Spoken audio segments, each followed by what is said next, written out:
pero nakasalamin lang to. Itong isang gitna na to, i-click nyo lang yan ng isa. Pwede siyang nakaganyan ng nagre-record. Tulad yan, recording po yan. Po.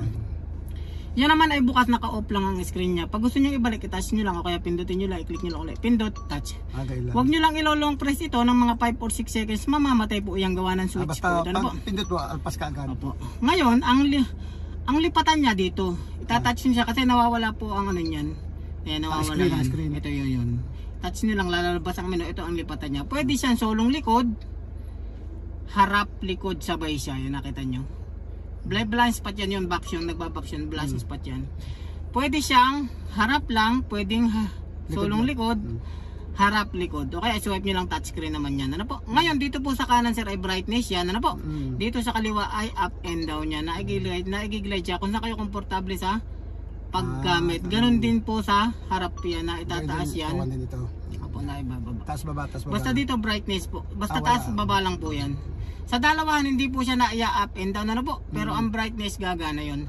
Halimbawa ngayon sir, i-review nyo na ang mga files nyo. Dito kayo pupunta sa homes o kaya sa arrow na yun. Pindot lang kayo ron. Pupunta kayo ng file management. Ayan, sa gitna kami.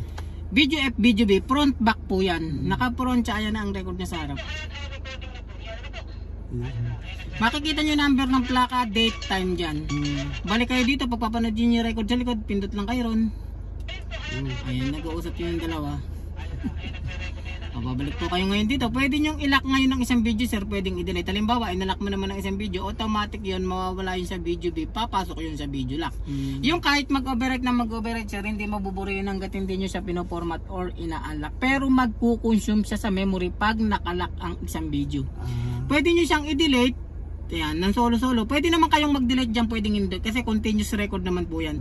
Halimbawa sir, 2 to 3 hours kayo bumiyahe, gusto nyo burahin lahat ng files nyo. Pwede kayong pumunta ng system setting, hanapin nyo po ang format. Pag i-confirm nyo, lahat ng record po nyan, burado. Harap, likod na po. Yung 24 hours na monitoring naman, halimbawa magpa-park kayo sa mga delinquenting lugar, nakapatay sa sasakyan nyo. Kahit po nakapatay ang sasakyan nyo dyan, halimbawa wala kayo, hindi natin inaasahan may bumangga dyan, pwede lang siyang magbukas ng hanggang 25 seconds. Kumbaga may 24 hours lang siyang monitoring.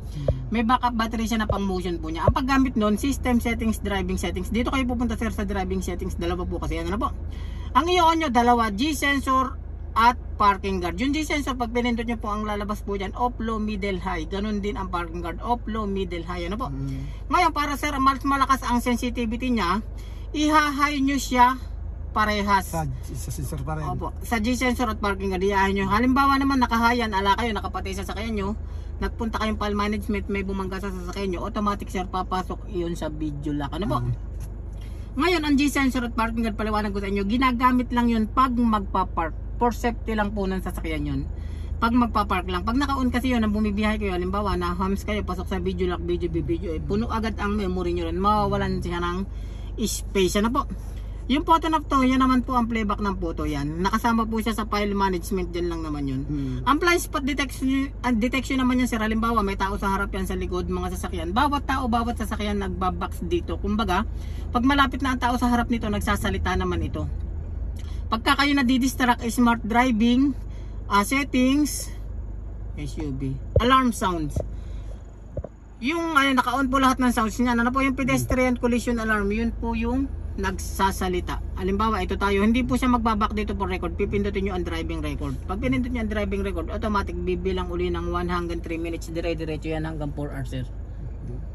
Hindi ako masense kasi asa loob ako eh. Ngayon, pwede nyo i-off ang video. Ito po yung screenshot nya sir. Ano po? Kung gusto nyo sa diretso na nakalock, pwede siya. Kung ayaw nyo alam sounds ang usapan, pindutin nyo lang ito. Ito ang lipatan. Tandaan nyo lang po yung sinabi ko sa inyo. Lipatan, up and down, lipat, brightness.